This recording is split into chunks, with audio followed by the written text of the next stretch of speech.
نحمده ونصلي ونسلم على رسوله الكريم اما بعد فاعوذ بالله من الشيطان الرجيم بسم الله الرحمن الرحيم لئن شكرتم لأزيدنكم ولئن كفرتم إن عذابي لشديد صدق الله العلي العظيم وبلغنا رسوله النبي الأمي الكريم۔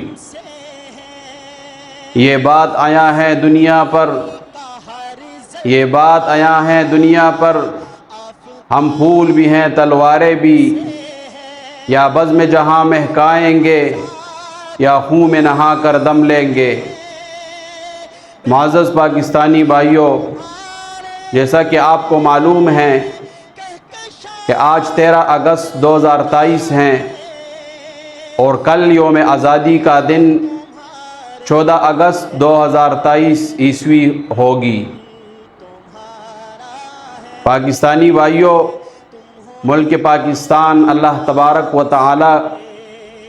کا ایک عظیم احسان ہے ہم سب پر، اور اللہ تبارک و تعالی کی اس احسان اور اس نعمت کا شکر ادا کرنا چاہیے، کیونکہ اللہ تبارک و تعالی قرآن عظیم الشان میں ارشاد فرماتے ہیں لئن شکرتم لازیدنکم، اگر تم نے شکر ادا کیا تو میں تجھے اور بھی دوں گا، ولئن کفرتم ان عذابی لشدید، اور اگر تم نے نافرمانی کی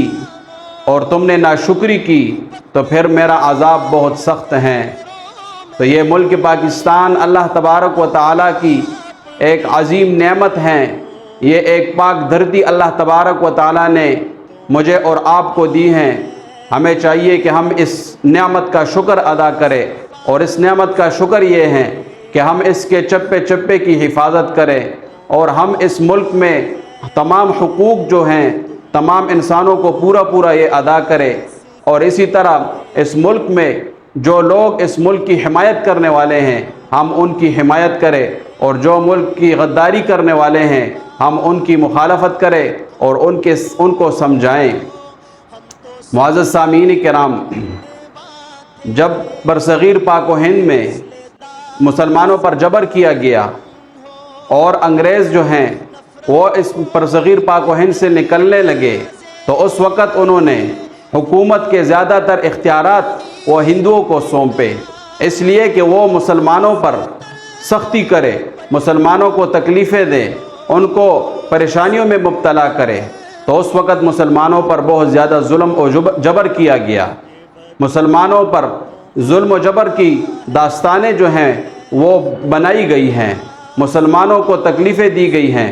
مسلمانوں کی جسموں کو توپوں کے دہانوں کے ساتھ باندھا گیا، مسلمانوں کو سولی پر چڑھایا گیا، مسلمانوں کی زمینوں کو جو ہے ضبط کیا گیا،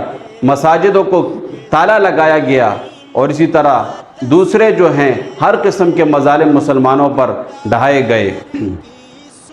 محترم سامعین کرام، اس وقت ہمارے اکابرین و قائدین جو مسلمانوں کے عظیم لیڈر تھے، انہوں نے متفقہ طور پر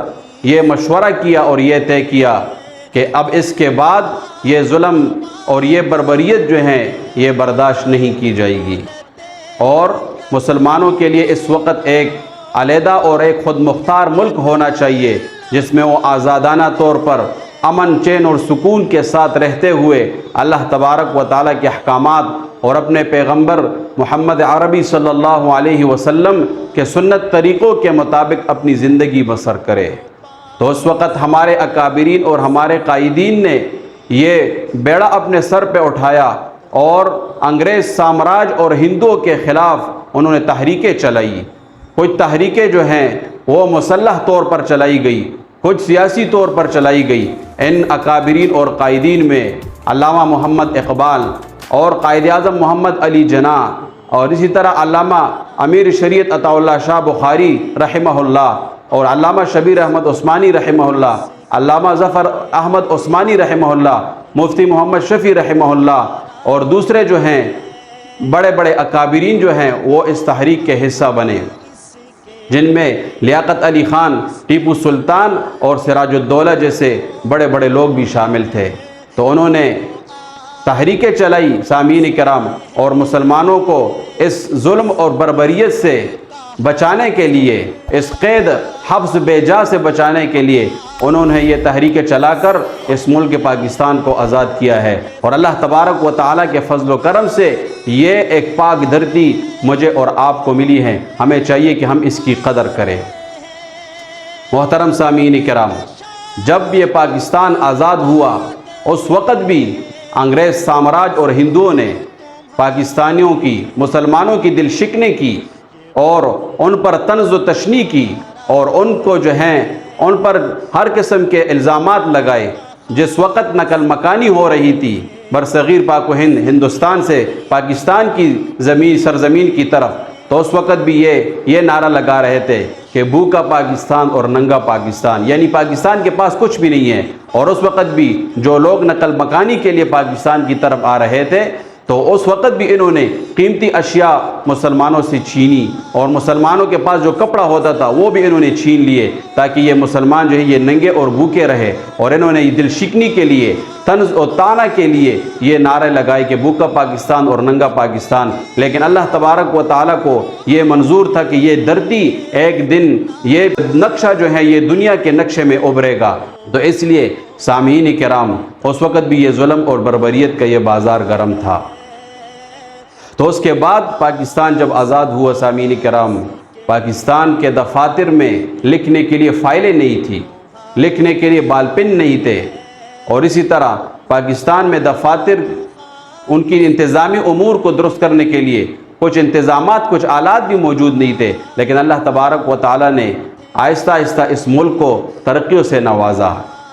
آج بدقسمتی سے ہم خود اس ملک کی حفاظت نہیں کرتے، ہم خود جو ہے اس ملک کے حقوق کا خیال نہیں کرتے، اس کے حقوق کا تحفظ نہیں کرتے، اور امانت اور دیانت کے ساتھ ہم وقت نہیں گزارتے۔ اس لیے ہمیں چاہیے، آج یہ یوم آزادی کا دن مجھے اور آپ کو جو ہے یہ پیغام دیتا ہے کہ اس اللہ تبارک و تعالیٰ کی اس نعمت کا شکر ادا کرے،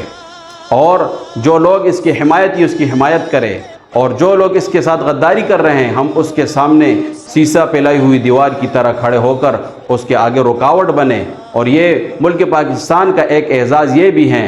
کہ ملک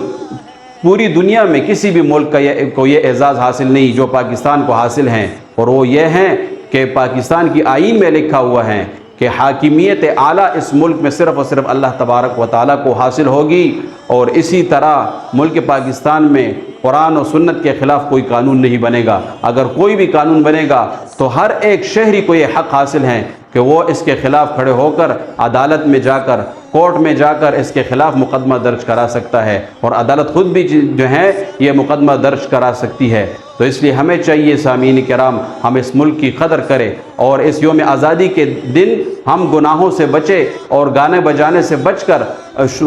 روزہ رکھے، اور اسی طرح جو ہے صلاۃ شکرانہ ادا کرے اور ملک کے لیے دعائیں مانگے، اور اسی طرح اس ملک کو جو ہے پھولوں والا اور خوبصورت ملک بنائے۔ السلام علیکم ورحمۃ اللہ وبرکاتہ۔